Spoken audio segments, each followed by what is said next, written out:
A fiery horse with the speed of light, a cloud of dust, and a hearty Hi-Yo Silver. The Lone Ranger.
With his faithful Indian companion Tonto, the daring and resourceful masked rider of the plains led the fight for law and order in the early western United States. Nowhere in the pages of history can one find a greater champion of justice. Return with us now to those thrilling days of yesteryear. From out of the past come the thundering hoofbeats of the great horse Silver. The Lone Ranger rides again. Oh, Silver! Let's go, big fellow! I'm Silver!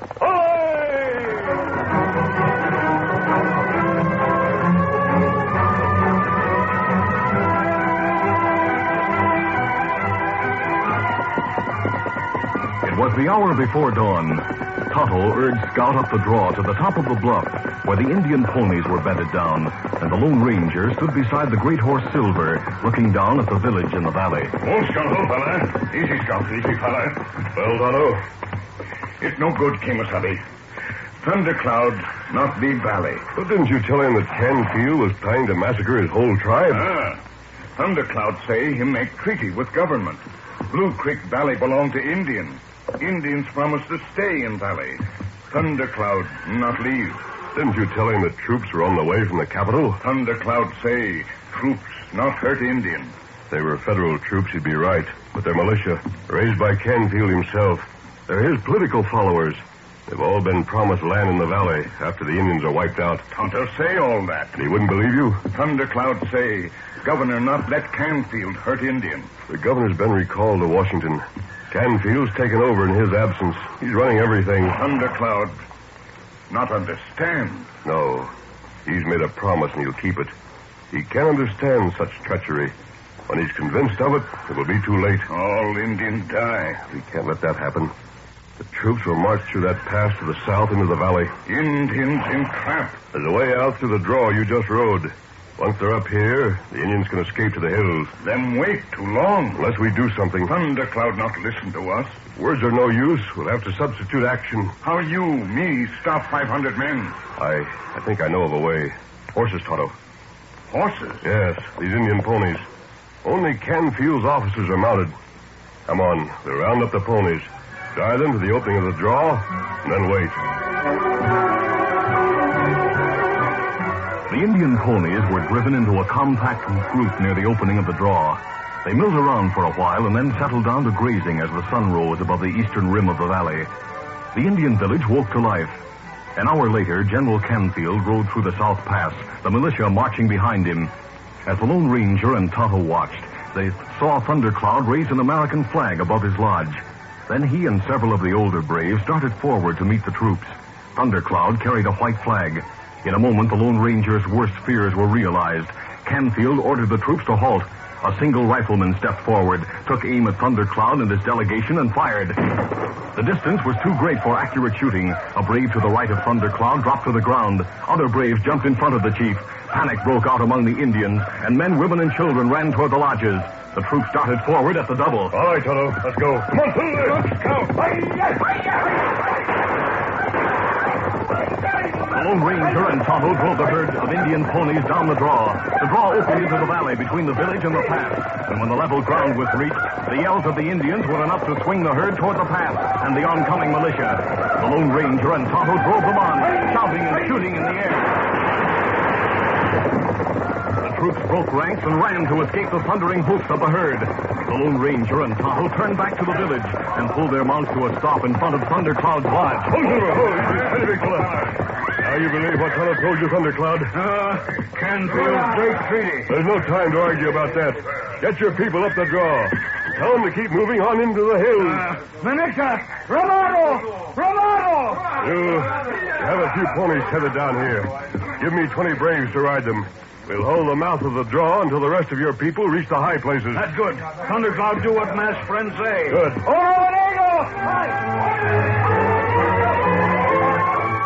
Before Canfield could rally his troops, the Indians were moving up the draw. 20 braves under the command of the Lone Ranger took cover just beyond the narrow opening. Canfield's men were forced to attack in a single column, and the withering fire drove them back. They refused to attack again. The Lone Ranger and the Indians held the draw for 2 hours, and then they raced after Thundercloud and his people into the hills. Canfield took possession of the village and set up his headquarters in Thundercloud's lodge. The self-styled general was livid with rage at the failure of his murderous plan. How many dead? Of our men? No, Indians. 12, and hundreds of them escaped. All because of that masked man on the white horse. I'm putting a price on his head. I'm offering $5,000 reward for his capture.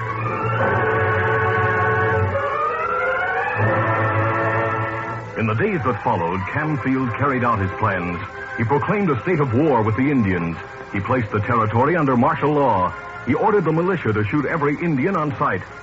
The capital seethed with excitement, and the Lone Ranger himself, without his mask, and dressed as an ordinary prospector, walked the streets of the city, gauging the temper of the people. He stopped beside a man outside the post office. The man was reading a newspaper and muttering to himself. He should know better. He should know better. Oh, who should know better? General Canfield? Oh, stranger. Howdy, Fairburn, the editor. Look at this paper. I used to know Fairburn when he first came west. He has a habit of speaking the truth. Truth or not, he stuck his neck out this time. See the headline? Is this America? And what he says about Canfield and his proclaiming martial law. Don't you believe the general has exceeded his authority? Not with the way things are now. Not with the Indians out to get all our scalps. Who says they are? Canfield and all these men who took part in the Battle of Blue Creek. The Battle of Blue Creek? Haven't you heard about that? The way the Indians attacked the militia under cover of a flag of truce? Fairburn doesn't seem to think that's the way it happened at all. That's what I say. He's practically taken the side of the Indians. You mark my words. He'll end up before a firing squad. Is this America? Huh? Oh, I was reading the headline again. It's a good question. Firing squads. What's happened to a man's right to trial by jury? Firing squad? Trial by jury? Don't matter. Fairburn will end up with a hole in his head, and so will that renegade who helped Thundercloud. That masked man on the big white horse. You mark my words.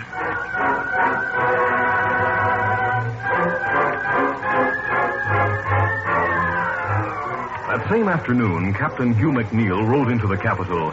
His first stop was at the office of the Mountain News, and Laurie, Howard Fairburn's daughter, greeted him as an old friend. Howdy. Oh, Hugh, welcome to Mountain City. Hello, Laurie. Dad, come and see who's here.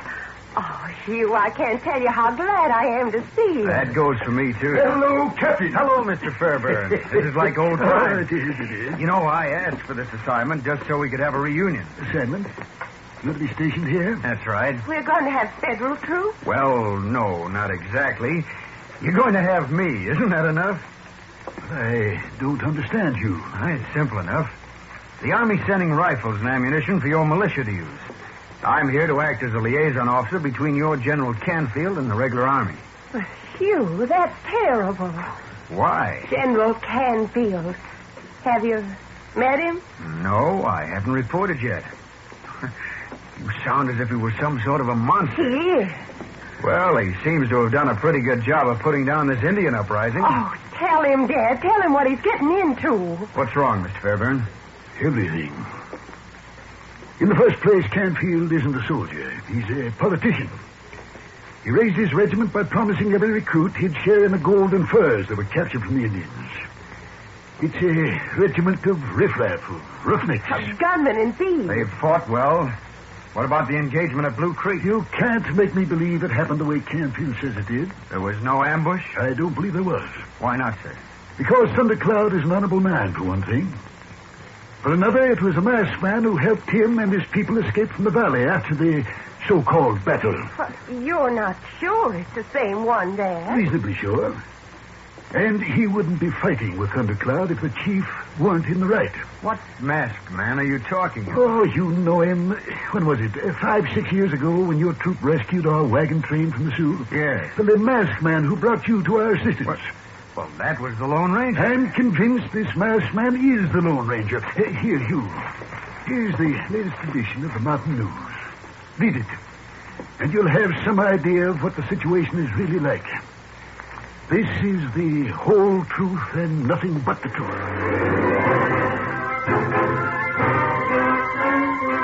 The captain read the paper and then left to report for duty.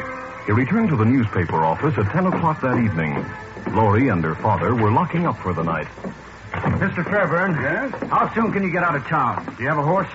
Well, I have one out in the back, but what do you mean? What's happened? Canfield's read the Mountain News. What happened? You ought to be arrested tonight. On what grounds? Treason. So now he's repealing the Bill of Rights. There's to be no freedom of the press in the territory. There's no time to argue about it. Once you're in jail, there's no telling what might happen to you.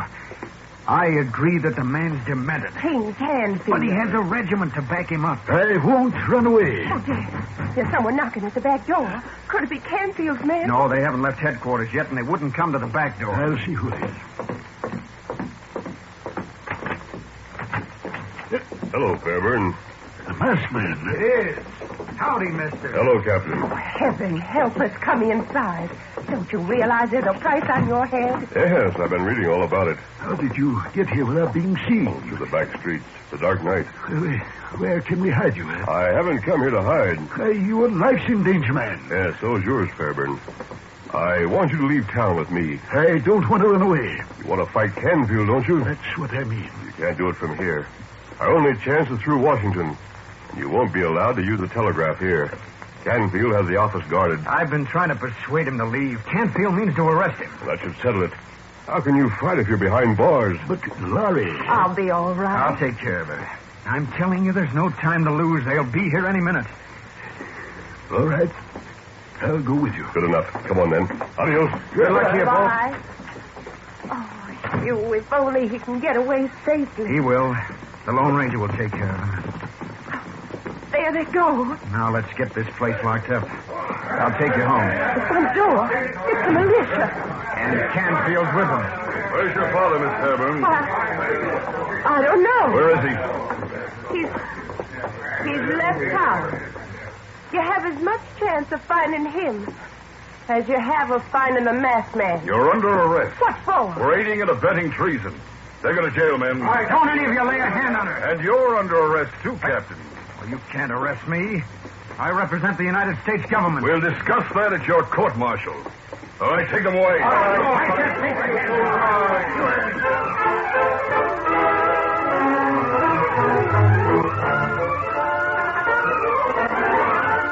The curtain falls on the first act of our Lone Ranger adventure. Before the next exciting scenes, please permit us to pause for just a few moments.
continue.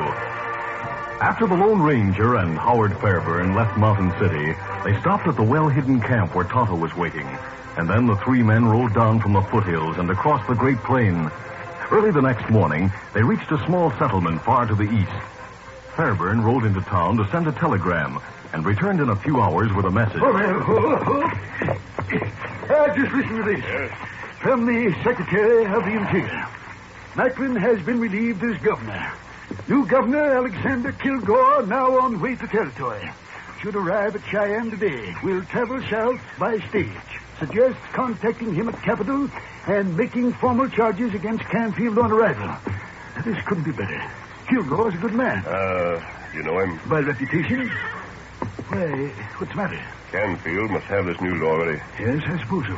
And it won't suit him at all to have a new governor taking over.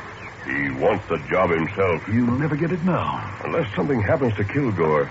That's a dangerous trail through the hills from Cheyenne to the capital. Canfield wouldn't dare. Oh, wouldn't he? He's already defying the Constitution of the United States, not to mention a few government treaties.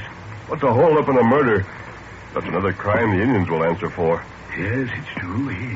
He could do it. I think you'd better have a talk with the new governor before Canfield and his men have a chance to reach him. Come on, Tonto, let's get settled. We're heading north? The Cheyenne Trail as fast as we can make it.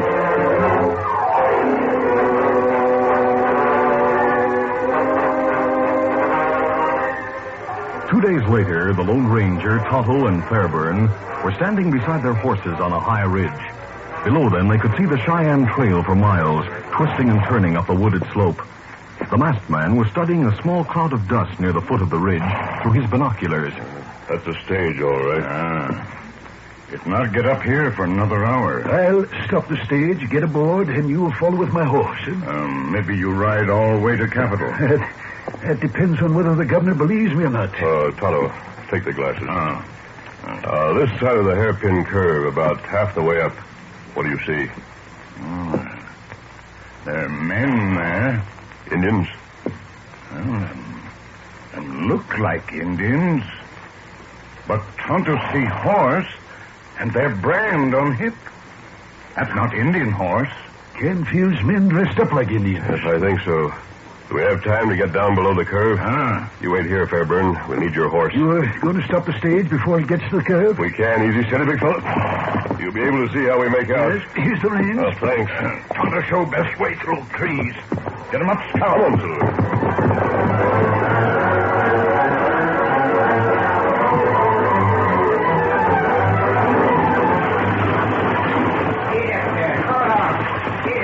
The grade was steep and the trail was narrow. The coach was traveling slowly, but even so it swayed from side to side, and the guard was holding on. When the coach rounded a bend and the two men rode out on the trail, he was unable to go for his gun. Rein up. They got us covered. No chance for me to get a beat on them. Whoa, yeah. Whoa, you fish. Whoa. A masked man on a white horse and an Indian. What's the matter? It looks like a holdup, Governor. You can call it that if you want to. I'm not arguing. I got my hands up. But you're making a mistake. We're not carrying any gold. I'm not interested in gold. Step out of the coach, Governor. What for? Better do as he says, Governor. There's a price on this man's head. He's a desperate character. I have very little money on me. You're coming with us, Governor. With you? Yes, here. Get mounted, please. Do you realize who I am? Yes, Governor. I must ask you to hurry. Very well. Oh, now, steady. All right, get your coach started. Here. Lead the way, Tonto. Get him up, Scout. Get it there. Oh, Silver.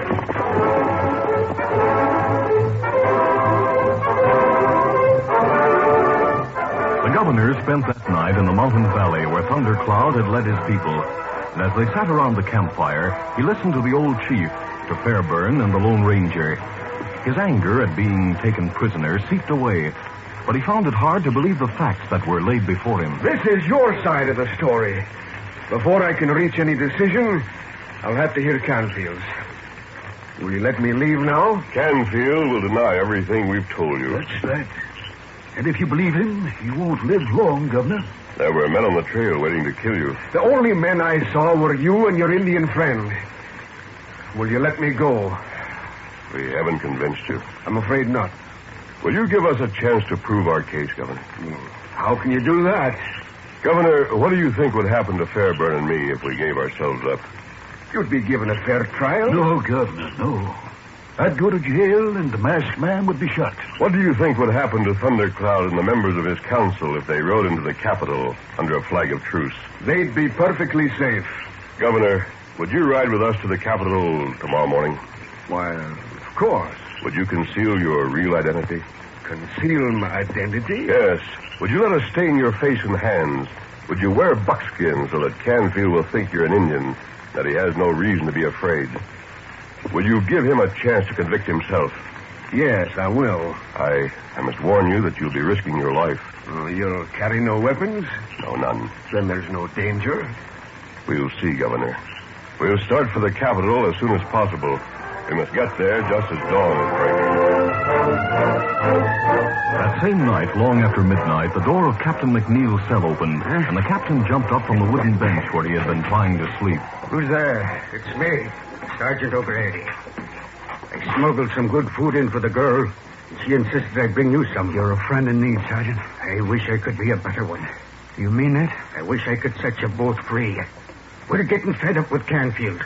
He had one of the men whipped this morning. Then why don't you do something about it? What can we do? We got a bear by the tail. Try to let go and he'll claw us to death. But if you all acted together, man. We haven't got the nerve. No.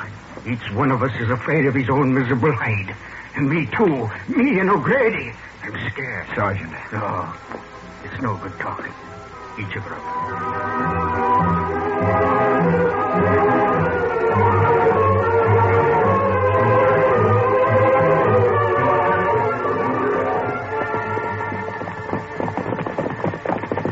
As night faded into day the following morning, the main street of the Capitol was deserted.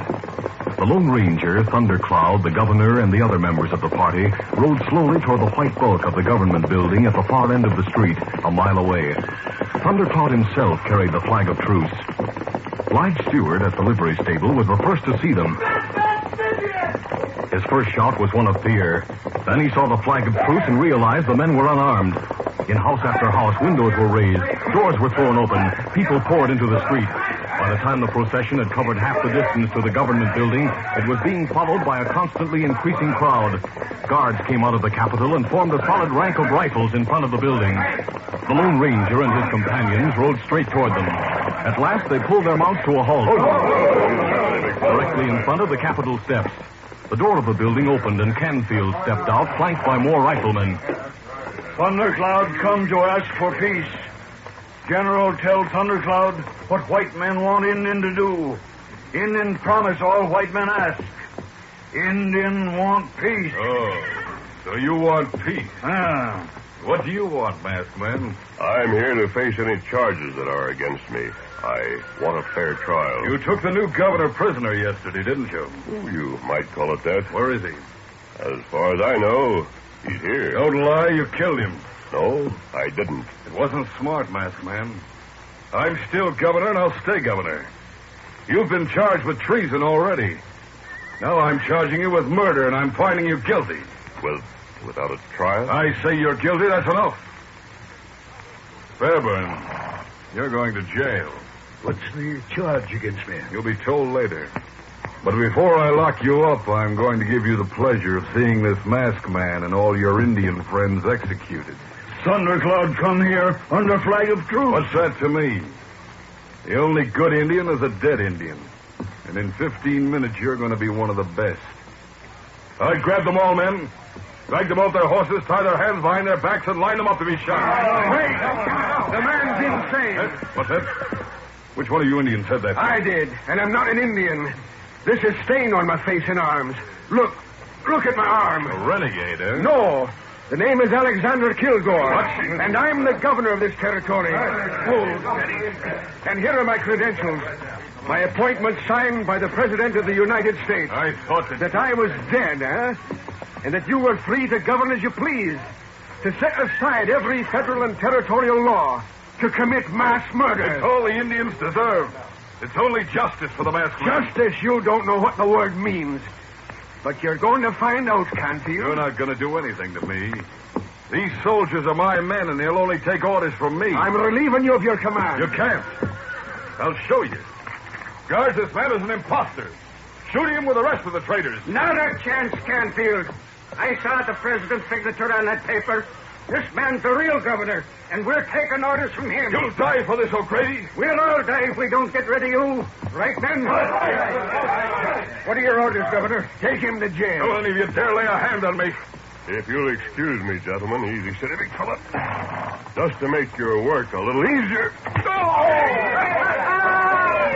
That did it, masked man.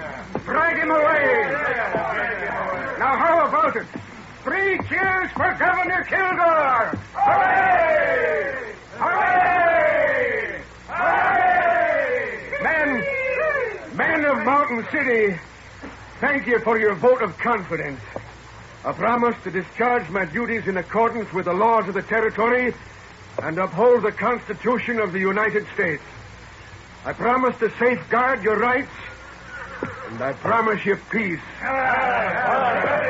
Now, you're free to go, Thundercloud, and to lead your people back to Blue Creek Valley. That's good.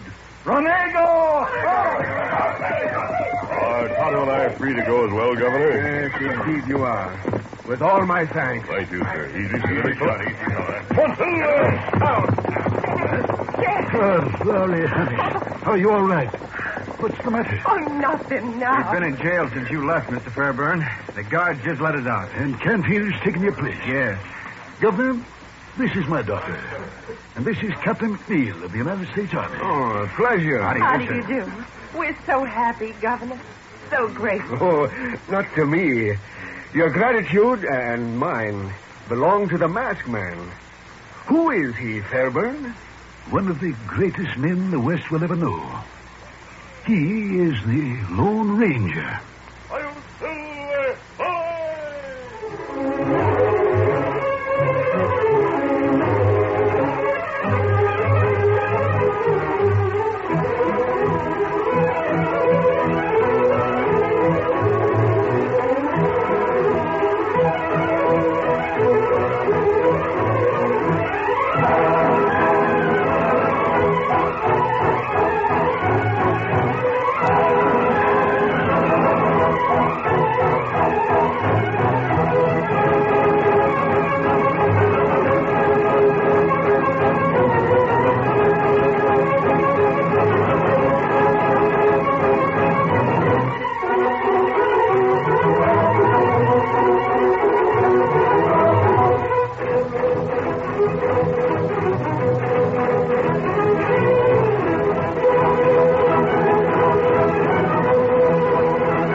This is a feature of the Lone Ranger Incorporated, created by George W. Trendle, produced by Trendle Campbell Enterprises, directed by Charles D. Livingston, and edited by Fran Stryker. A part of the Lone Ranger is played by Brace Beamer. You've been listening to the OTR Gold Network. Find more classic radio at otrgold.com.